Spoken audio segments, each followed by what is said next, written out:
The idea of an AI takeover has been theorized and fantasized about since the dawn of time. I'm sure when I mention AI takeover, you guys probably think of something cool like Terminator 2 or Detroit Become Human. When you think of something as scary as like the Terminator or something as weird and kooky as your dishwasher telling you, yeah, you know what? I feel like kicking my feet up and watching TV today. I don't know about you guys, but that shit kind of scares me. Like, what do you mean I can't take all 15 of my dirty dishes and leave them in the sink? How else are these bitches gonna get done? Now, what if I told you guys that AI has gotten to the point where maybe this is a reality? AI has advanced so far and so fast that people are now able to make themselves look like f***ing Studio Ghibli characters. There's no way, there's no way, there's no way. Say you swear to God. Say you swear to God. Put that on Allah. Say, put that on Allah. AI has been a point of contention amongst artists, YouTubers, and really anybody who likes to create genuinely anything. And unless you're somebody who is just completely offline, usually the consensus is AI is pretty bad. And yeah, to be fair, this shit is scary. Look how far AI has come from just a couple of years ago. It has made so much improvement and has advanced so much further than I actually thought possible in only a couple years. But come on, I'm a bad person because I thought it'd be cool to make myself look like an anime character? Really? Who is that hurting? Now, to make myself perfectly clear, I am on the side of artists. I would rather someone go and commission an artist and get something that someone has put so much work and effort into, rather than just going online and getting a soulless image that looks like crap. But come on, do you really think I need this guy to tell me that? Hell no. In fact, this makes me feel embarrassed even being on your side. The first time I saw this, I died laughing. You're telling me he sat there and made a meme template that's been done a million times of himself to make this point? Oh my God. I get wanting to show your support, and I know you guys want to feel heard, but don't you think you're doing it the worst way possible? In my opinion, I think Scamboli says it the absolute best, and I would highly recommend anybody watching this video to go watch the one I'm about to play. Link in the description. A lot of people are just like, yep, I wish I had my Nike shit back.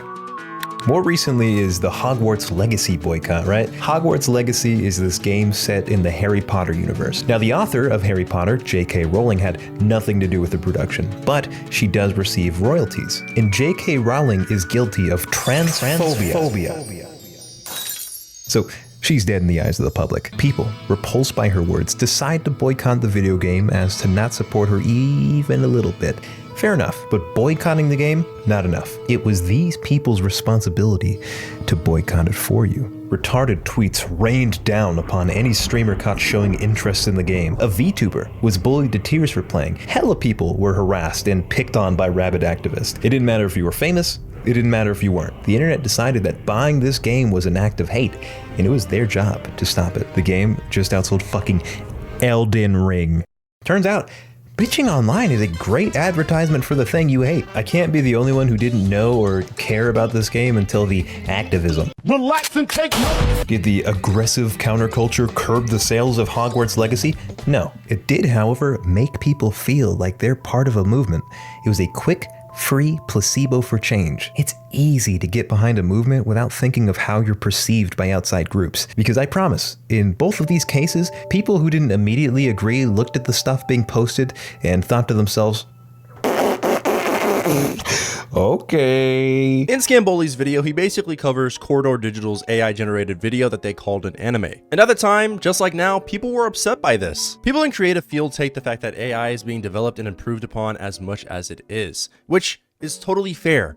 But come on, people. We're actually mad that people are basically just using a fucking TikTok filter. They're not fucking selling the shit. Even when it comes to the people who actually are, all people are doing is sitting there and fucking laughing at them. I saw a tweet the other day where a guy was charging $10 for you to give him a prompt to put into an AI, and that was the service. That was it. And can you guess what the response to the tweet was? Everybody under the post was against it. Okay, this was pretty funny though. Nobody in a million years takes anybody who does that seriously, and yet it's a problem somehow. Sometimes it genuinely does feel like Twitter is fighting an invisible enemy. Every time I see AI being talked about on the timeline, normally people fucking hate it. Absolutely, there are a select few people who would go out and try to earn money from AI projects, but people are very quick to call them out on it. It's super easy to tell whether or not someone used AI to make art. When Kwebbelkop came out and said he fully AI generated a video, do you think people were in support of him?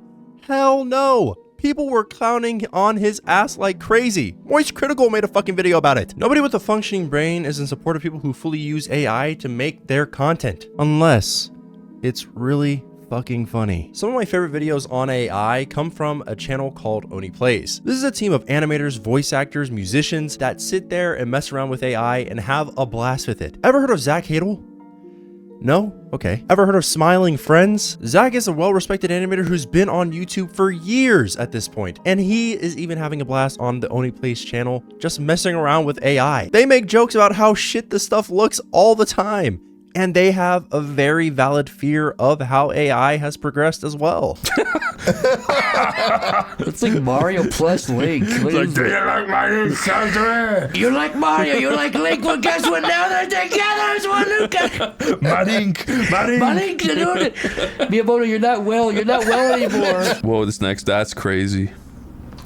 That is Mario plus Donkey Kong. Dude, that is Mario. That is Mario plus Donkey Kong. What is happening? These guys sound like evil guys trying to take over the world through AI. No, they're just having fun. Let's say, hypothetically, somebody went to you instead of an AI to make themselves look like a Studio Ghibli character. At that point, are you not just copying the art style of another artist? Isn't that frowned upon too? It kind of reminds me of the whole React channel debate that happens every couple of years. Is somebody stealing your viewers just because a bigger channel reacts to your video? Probably not. Chances are, those viewers weren't going to see your video in the first place because they were there for the streamer, not for your video. For example, I wrote a video essay on one of the YouTubers in my community, and they reacted to it. And guess what? That video got 2 times more views than mine. You didn't see me going to Twitter and complaining to the void that my views were stolen. No, in fact, I understood that Truth is a way bigger creator than I am, so obviously he's gonna have more people watching his videos. If someone goes to use an AI program, they had no intention of commissioning an artist in the first place, especially if they just want to see whatever the fuck this is. Is AI bad? I don't fully think so, but I do think that there are things that should be in place to restrict it and help artists out who do work hard to do what they do. There are way worse things AI is capable of, but turning somebody into a Studio Ghibli character isn't one of them. I wouldn't know any solutions, but if I were to point to one, I really do like the one Scambola used in his video that I still recommend that you guys watch. So the aim isn't to stigmatize innovating with AI. The cat's out the bag. The aim isn't to pray people have high enough standards to not like the stuff. I'm sorry, Jeff. The aim is to create a world that coexists with AI. What laws can we enact that will protect animators? What are some general practices that the average person can agree on? Jeff was very, very doomer about that copyright stuff. If big studios hire people to train AI on content they own, and indie studios can't afford to do so, that's unfair. True. But since we're in the land of make-believe, let me put something out there. What if someone trains an AI on all the public domain stuff out there? I use public domain stuff for my videos all the time. This way, artists could even opt in instead of having their works taken. I have a friend who knows artists who would like to do something like that. Indie studios can then use this AI and feed it images that they created to replicate that style, and boom! Ethical and legal? I don't know if the law would allow you to retain copyright, and I'm not going to learn. But that's kind of how sampling public domain music works, so I figured it'd be fine. Anyway, that's my take on the whole AI debacle. I wouldn't have made a video like this if I didn't see all of the backlash from the Studio Ghibli art, which, in my opinion, wasn't that big a deal. Anyway, please like and subscribe. It would really mean the world to me. And with that said, I'll see you guys in the next one.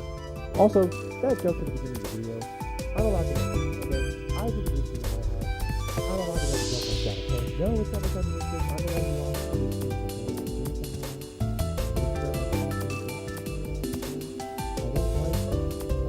I can make that joke. Basically,